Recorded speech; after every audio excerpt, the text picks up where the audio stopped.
Und für die nächste Rubrik, das geht, da gucken wir eigentlich immer bei unseren Kollegen nach, was bei denen so geht auf den Internetseiten. Aber wir haben gemerkt, eigentlich behandeln alle das gleiche Thema, denn das geht jeden was an.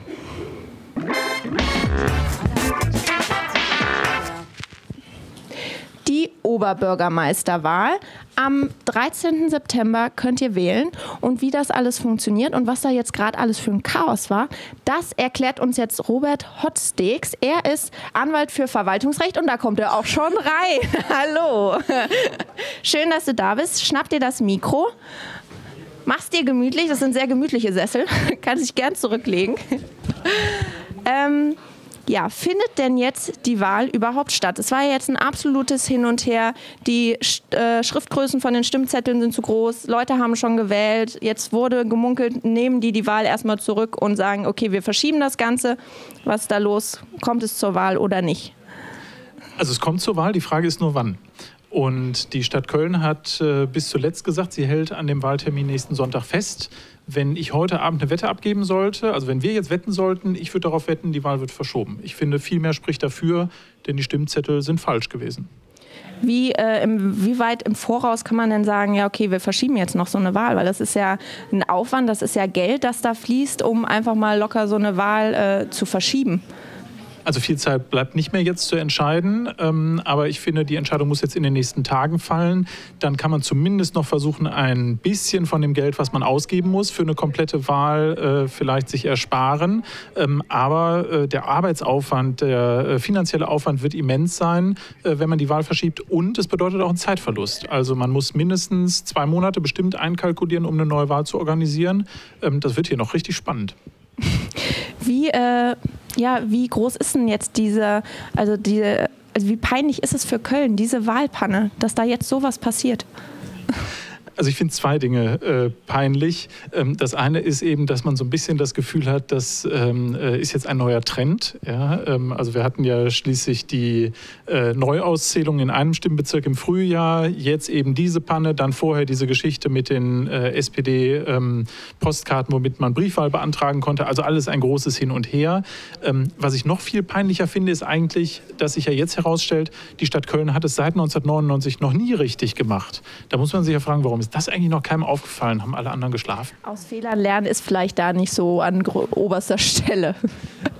Ich habe mal gesagt, man macht eigentlich ja keine Fehler zweimal. Die Stadt Köln lässt sich jetzt immer wieder neuen Fehler einfallen. Also ich finde, wenn man jetzt die Wahl verschiebt, hat man genug Zeit, das richtig zu organisieren. Da kann man alles perfekt machen. Aber wenn man alles jetzt ganz schnell mit heißer Nadel macht, dann könnte da ordentlich was schief gehen. Dann sehen wir uns wahrscheinlich vor Gericht wieder mit dem Thema. Uiui, also da wird es noch spannend. Aber eine Frage, die sich viele stellen, die vielleicht auch nicht ganz so viel mit Politik zu tun haben. Was bringt es denn überhaupt, dass ich wählen gehe? Oder was ist so schlimm daran, wenn ich sage, nee, ich habe keine Lust, wählen zu gehen? Ich finde, man muss wählen gehen. Es gibt eigentlich keine Alternative. Das ist die beste Möglichkeit, hier vor Ort mitzuwirken. Es geht um den Chef der Stadt. Das ist eine Riesenstadt und die Stadt bietet ganz viel an. Keiner kann sich eigentlich durch die Stadt bewegen, ohne irgendein Angebot der Stadt Köln zu nutzen. Als Jugendlicher, als Student, als Teil einer Familie. Also überall bietet die Stadt Köln irgendwas an. Und wenn ich den Chef mitwählen kann für die nächsten Jahre, dann habe ich ja vielleicht auch eine Chance, was mitzubestimmen, was mitzubewirken. Wenn ich nicht hingehe, dann kann ich mich die nächsten Jahre ärgern, kann sagen, der macht alles falsch oder die macht alles falsch, aber da muss ich eine Faust in der Tasche machen, weil dann habe ich selber vergeigt. Ich finde, man muss hingehen. Darf man sich eigentlich nicht beschweren? Eigentlich nicht. Also Leute, geht wählen am 13.09. und auch wenn ihr im Urlaub seid, so wie ich zum Beispiel, dann beantragt einfach Briefwahl. Das geht ganz einfach und ja, man muss zu Hause nur ein Häkchen machen, schickt den Brief ab und schon hat man gewählt. Easy. Ich danke dir sehr, dass du... Du musst vielleicht nochmal neu wählen, wenn es jetzt neue Stimmzettel gibt. Ja, das kann sein. Ich habe aber, ja, wir werden es sehen. Vielleicht muss ich auch nochmal neu wählen. Ich mache es auch nochmal. Geht auf jeden Fall wählen. Vielen Dank dir. Du bist gleich noch kurz im Magazin zu Gast und wirst da auch nochmal ausführlich berichten, was jetzt Neues bei der Wahl los ist. Ich wünsche dir viel Spaß und vielen Dank, dass du da warst. Danke für die Einladung. So, und ich habe da vielleicht auch schon so eine kleine Idee, wie ihr zu eurem Wahlbüro kommen könntet.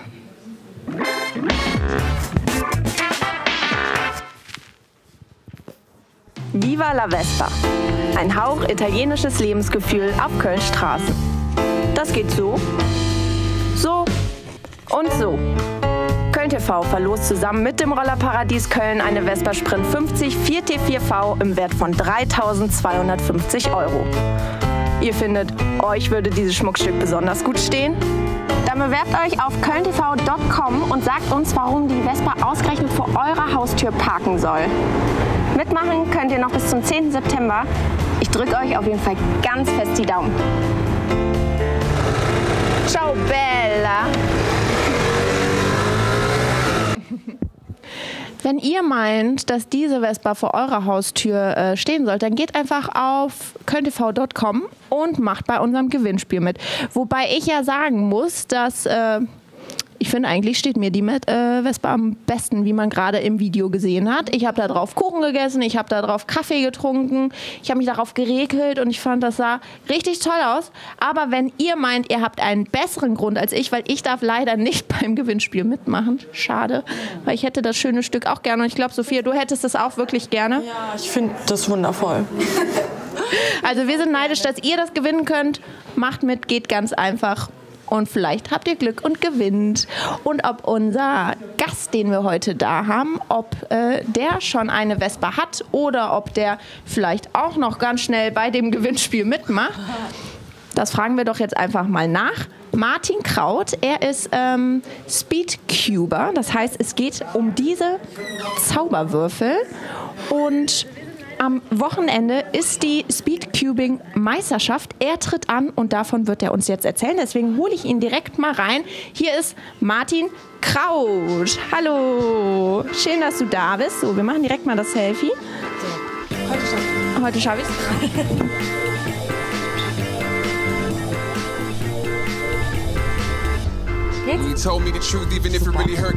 Gestern hat das alles ein bisschen länger gedauert, weil ich immer auf den falschen Knopf gedrückt habe.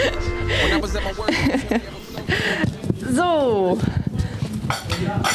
Du bist Speedcuber. Das heißt, bei dir geht das rasend schnell, wenn du so einen Zauberwürfel löst.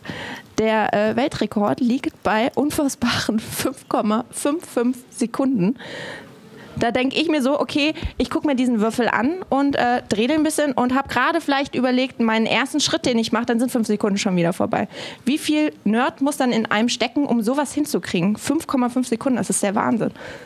Erstmal kleine Korrektur, das ist eigentlich gar nicht mehr so. Das liegt jetzt mittlerweile auch schon bei 5,25 Sekunden, der ist nochmal unterboten worden. So viel Nerd musste eigentlich gar nicht sein. Auch was man immer denkt, ist viel Mathe dabei. Das stimmt eigentlich gar nicht. Es ist auch viel Fingerfertigkeit und auch ein gewisses Talent dabei. Und meiner Meinung nach auch viel Reizreaktion. Hältst du ein bisschen dein Mikro näher dran? Dann können dich nämlich alle super verstehen. Was ist denn deine Bestzeit gewesen? Meine Bestzeit habe ich vor einer Woche ungefähr aufgestellt. Also jetzt zu Hause liegt die bei 5,7 Sekunden, wobei ich dann auch am Ende einen Schritt überspringen konnte. Du hast gerade gesagt, dass, dass viele denken, da gibt es irgendeine mathematische Formel oder so, dass das aber gar nicht stimmt. Was gibt es denn für eine Strategie? Gibt es da eine Strategie, nach der man sich irgendwie richten kann? Natürlich gibt es da eine Strategie. Also dieses zufällige Lösen und dieses einfache Drumherumgehen, das funktioniert überhaupt nicht. Das ist, dafür gibt es viel zu viele falsche Möglichkeiten zu einer richtigen Lösung. Man muss schon eine bestimmte Strategie anwenden, die habe auch ich am Anfang gelernt. Ich habe auch wie alle anderen am Anfang mit der Hand gedreht und es nicht hinbekommen und habe mir dann auch einen Lösungsweg gesucht und dann den immer weiter perfektioniert. Hilft denn da so ein YouTube-Tutorial, wenn man sich einfach mal vor einen PC setzt? Auf jeden Fall. Also das ist dann eigentlich, wenn man sich konzentriert dran setzt und auch wirklich das lösen möchte und nicht so schnell frustriert ist, dann schafft man das auch innerhalb von 2 Stunden. Ich bin mir da ja nicht so sicher. Wir haben jetzt hier so einen Würfel. Und wenn ich den jetzt mal durcheinander mache, so, tschack, tschack, tschack, mal ein bisschen einfacher für mich. So. Wenn du so einen Würfel siehst, hast du da jetzt irgendwie so eine Ahnung, dass du sagst, okay, da fange ich sofort an? Das sticht dir sofort ins Auge? Also oder wo muss ich anfangen? Also ich fange immer auf der weißen Seite an. Es ist eigentlich egal, auf welcher Seite man anfängt. Und wo ist die weiße Seite? Die weiße Seite ist immer da, wo der weiße Mittelstein ist. Die Mittelsteine sind immer fest. Also da muss auch die entsprechende Seite hin. Ja. So, dann fange ich an die Kantensteine, die weißen Kantensteine. Kantensteine sind die nur zwei Flächen haben. Ja. Die als weißes Kreuz so anzuordnen, dass die jeweilige andere Farbe des weißen Kantensteins mit dem anderen Mittelstein übereinstimmt.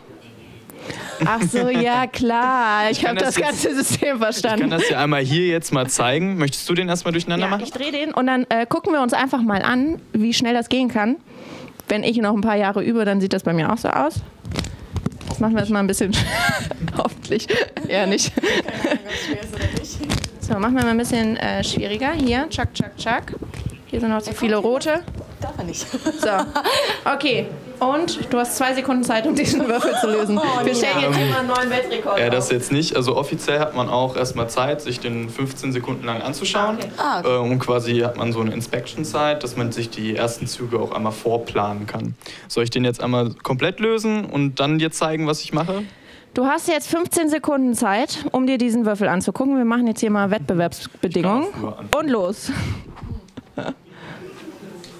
Du kannst auch schon anfangen, wenn dir 15 Sekunden zu langsam sind.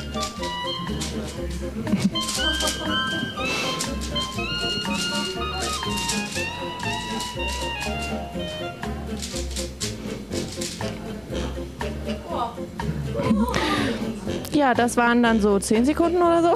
Ja, ungefähr. Krass. Das ist echt krass. Das geht richtig schnell. Ich weiß gar nicht, ob ich meine Finger so schnell bewegen könnte. Hatte ich ja auch gerade schon erwähnt, ist es wirklich so, dass ich am Anfang auch mit der ganzen Hand gedreht habe. Aber diese einfachen Fingertricks, dass man beispielsweise die Zeigefinger nimmt und hinten an der hinteren Ecke immer schiebt, das lernt man eigentlich als erstes. Dann diese Double-Finger-Tricks, dass man quasi den Mittelfinger nochmal hinterher zieht, das kommt dann als nächstes. Und dass man die rechte und die linke Seite dreht, da muss man halt auch immer den entsprechenden Daumen einfach heben, dass man die Seite auch wirklich komplett drehen kann. Das heißt, mit der Zeit kommt man da rein und dann hat man irgendwann auch die richtigen Finger-Moves drauf, sozusagen. Genau. Und je länger man das macht, desto mehr Züge schafft man auch pro Sekunde. Also ich hatte jetzt auch schon einige Saws, wenn man die dann auch rekonstruieren kann, dass man dann auch mal 7 bis 8 Züge pro Sekunde im Durchschnitt schafft. Das hört sich krass an. Also Leute, lernt zu Hause und vielleicht seid ihr bald auch so schnell wie Martin. Sophia hat gewunken, das heißt, du hast eine schöne Frage für uns aus dem Chat. Genau, der Chat ist ganz fasziniert davon. Das kann man anders, glaube ich, nicht so sagen. Und zwar, was öfter gestellt wurde als Frage ist, wie oft trainierst du denn, um so schnell zu werden? Mittlerweile trainiere ich eigentlich fast gar nicht mehr, da mich das Studium auch sehr einspannt. Am Anfang trainiert man mal mehr und jetzt ist es halt wieder weniger. Ich kann es schwierig abschätzen, was jetzt wirklich trainieren ist.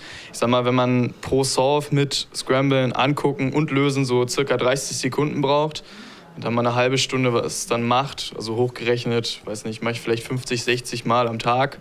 Und jetzt wirklich richtig dabei bin ich jetzt seit 5,5 Jahren. Aber das kommt auch individuell darauf an, wie viel Talent man einfach hat und mit welcher Begeisterung man sich auch dahinter stellt. Okay, dann möchte die Sarah noch gerne wissen, ob man damit überhaupt auch Geld verdienen kann. Nicht so, dass man davon jetzt leben könnte. Also es sind kleine Nebenverdienste, wo man sich jetzt mal auch als Student drüber freut, aber jetzt wirklich Geld verdienen kann man nicht. Okay. Du hast ja am Wochenende jetzt die Meisterschaft. Bist du schon aufgeregt? Nö. Was machst du denn heute Abend? Ist das jetzt vor der Meisterschaft eher, okay, ich muss jetzt immer lernen, ich muss üben, ich muss meine Finger trainieren? Oder sagst du dann auch, okay, heute Abend gönne ich mir mal was? Also kann sein, dass ich heute Abend mich mal wieder hinsetze am Computer und aber das läuft meistens nebenbei, dass man irgendwie einen Film guckt oder, weiß nicht, Hörbücher hört oder Musik hört. Das mache ich eigentlich meistens nebenbei und dann setzt man sich nochmal 1,5 Stunden hin und macht das. Aber es kommt wirklich darauf an, auch wie ich Zeit habe. Also es ist jetzt nicht so, dass ich mich besonders vor Wettbewerben vorbereite. Ich hatte jetzt vor 1,5 Wochen hatte ich quasi so eine Art Generalprobe, ein anderes Turnier.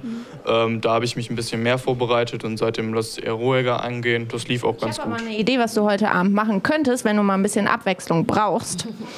Das haben nämlich die Kollegen von Extra für euch rausgesucht.